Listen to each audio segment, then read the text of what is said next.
최소 4개월은 줘야 된다. 우리가 이제 요청을 했죠. 그렇게 또 의의 신청을 하기도 하고요.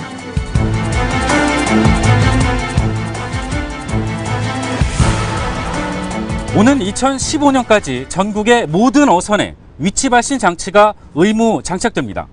300억 원 규모의 국책 사업입니다. 그런데 해양경찰청이 추진 중인 이 사업과 관련해서 입찰 비리 의혹이 제기됐습니다. 급기야 감사원이 특별 감찰에 나섰습니다. 대체 이 사업은 어떤 사업이고 도마에 오른 의혹들은 무엇인지 취재 파일이 그 전말을 공개합니다. 해양경비 안전망 구축 사업은 전국 연근의 어선에 위치 발신 장치를 설치하는 사업입니다. 7만 6천여 척의 국내 모든 어선이 대상입니다. 어선에 설치된 단말기가 최대 30초마다 위치를 발신하고 이를 해경 함정과 파출소 그리고 상황실 등에서 실시간으로 모니터링을 하는 시스템입니다. 사업 추진 1년 차인 올해는 해경 경비함정과 파출소 그리고 어선 9천여 척에 대해 시스템 구축을 끝내고 2015년까지 나머지 어선에 대한 장비 구축을 마무리한다는 계획입니다. 전액 국비 지원 사업입니다.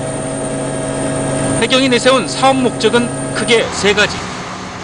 해상 조난사고 시 신속한 구조 체계를 갖추고 일일이 파출소나 출장소를 찾아야 했던 어민들의 출입항 신고도 자동화한다는 것입니다. 또 밀입국이나 불법 조업 등 각종 해상 범죄에 효과적으로 대응하는 데 초점이 맞춰져 있습니다. SOS 조난구조 신호 발생 시 해당 파출 장소 및 본청 상황실에 알람이 발생하고 상황실에서는 가장 인근의 경비함정과 선박에 지시하여 신속한 조난구조 서비스를 제공하게 되는 것입니다.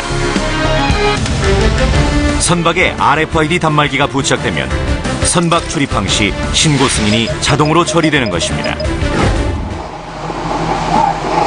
여기에 쌍방향 통신 기술을 적용함으로써 지진 해일 등 긴급 기상 정보도 송수신이 가능합니다. 시시각각으로 변하는 해양 상황. 하지만 이제 기상이변 시 선박에 기상특보를 전달해 사고 발생을 감소시킬 수 있습니다. 본격적인 사업에 앞서 이미 해경은 지난 2006년부터 인천과 속초, 동해 등지에서 시범 사업을 진행했습니다.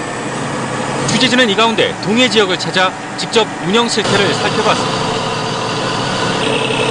어민들은 일단 편리성에 주목하고 있었습니다. 출항을 하고 또 들어와서 자동 입항이 되니까요. 거기서 그 시스템으로 다 보고 있으니까. 번거롭게 저기 사무소 안 가도 되고요? 안 가니까 우선 편리하죠. 육지에선 모니터 화면에 해당 선박의 위치 정보 등이 표시됩니다. 지금 GPS 이게 지금 발신하는 겁니다. SOS 발신 지금 반짝반짝하죠. 이게 연결이 됐다는 겁니다. 이게 확대해서 보면은 날짜 하고 이용도 값이 나와요.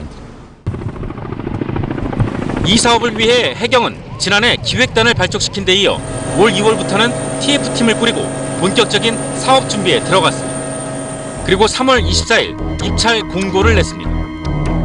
입찰 방식은 참가 기업의 제안서 평가 60%와 장비 성능 평가 점수 30% 그리고 가격 평가 10%로 우선 협상 대상자를 정하기로 했습니다.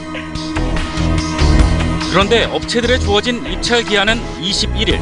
이 기한 내에 제품 개발은 물론 전파연구소에 KCC 인증까지 받아오도록 조건을 내걸자 당장 관련 업체들은 터무니없는 기간이라며 잇따라 이의 신청을 냈습니다. 하드웨어를 설계하는데 한 90일 정도 걸립니다. 그 다음에 이제 그 소프트웨어 개발하는데, 그러니까 프로그램 개발하는데 한 70일, 그 다음에 PCB를 제작하는데 20일, 인증까지 받는데 최소한 160일 정도는 써야 된다.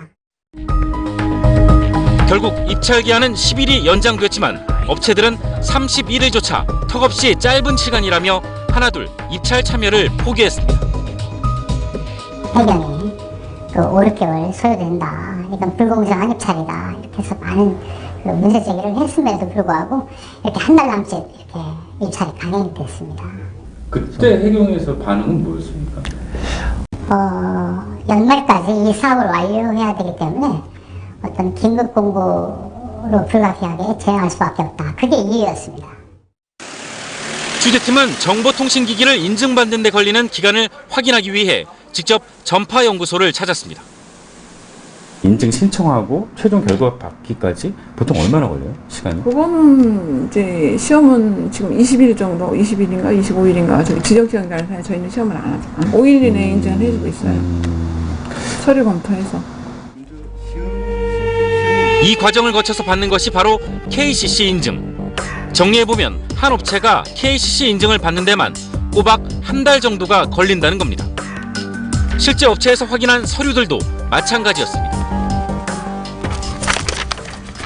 인증서 이제 받은 거거든요. 네. 날짜를 보면은 신청한 게 2월 18일 됐고 받은 날짜가 3월 18일입니다. 한 달 정도 걸렸어요. 한 달 정도. 예.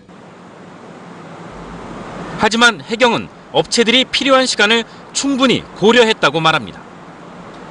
기본적으로 이 사업이 연내 구축해야 된다는 걸 감안했을 때면 그럼 이건 14일 요 사전교육 공고기간 합치면 약 한 달 정도는 가능하겠다 이렇게 생각을 한 것입니다. 이후 해경은 장비 성능 평가를 거쳐 지난 6월 27일 우선협상 대상자를 선정했습니다. 그런데 우선협상 대상자로 지정된 업체가 제출한 서류에서부터 문제가 드러나기 시작했습니다. 해당 업체가 전파연구소로부터 받은 제품 인증기호 내역입니다. 여기엔 주파수 대역 표시와 함께 T라는 문구가 들어있습니다. T란 영어 트랜스밋의 약자로 해당 제품에 송신 기능이 있다는 뜻입니다.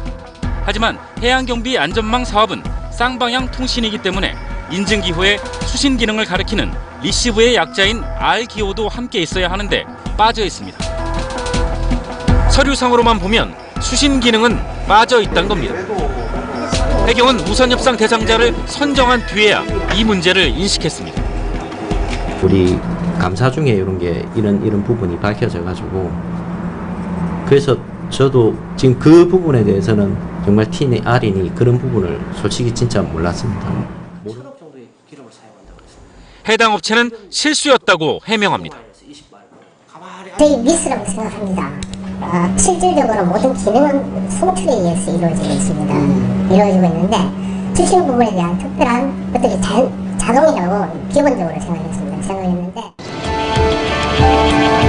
입찰 서류를 꼼꼼히 챙겨야 하는 업체나 이를 확인하는 해경이나 모두 넋놓고 있었단 말밖에 되지 않습니다. 문제는 여기서 그치지 않았습니다. 주어진 한 달이란 입찰 기간 안에 입찰에 참여했던 업체는 2곳. 그런데 두 업체의 제품 회로 기판에서 이상한 점이 발견됐습니다. 전파연구소에 제출된 두 업체의 회로 기판엔 프리패스라는 동일한 모델명이 새겨져 있는 것으로 확인됐습니다. 관련 업계에선 있을 수 없는 일이라고 주장합니다. A사와 B사가 경쟁사인데 똑같은 입찰에 참여를 한다 할 경우에 A사와 B사가 정보를 공유하겠습니까? 그건 절대로 공유할 수 없습니다. 이건 경쟁사인데 경쟁사이기 때문에 전혀 협조 안 되죠. 이거는 해당 업체는 본인들도 몰랐던 일이라고 말합니다. 감정에 들어가는 기계.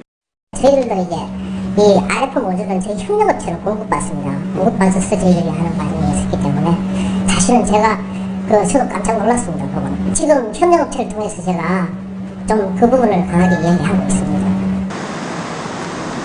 해경은 미처 발견하지 못한 점이라고 말했습니다. 안에 기판이 어떤 기판의 회로도나 저희가 뭐 이렇게 정확하게 볼 수는 없는 입장이기 때문에 단말기 형태도 다르고 그렇기 때문에 이거 그렇게까지는 생각을 하지 않았습니다. 대체 왜 이런 일들이 벌어졌을까? 취재진은 지난해부터 추진단을 이끌며 사업을 총괄했던 책임자가 근무하고 있는 속초로 향했습니다. 정확한 내막을 듣기 위해서였습니다. 발전기획단 근무하셨다고 그러셔가지고 그때 좀 얘기 좀 여쭤보려고 좀 들렸어요. 이번에 제가 발령을 받아봤는데 좀 말씀드리기가 좀 회의 정립당 입구에서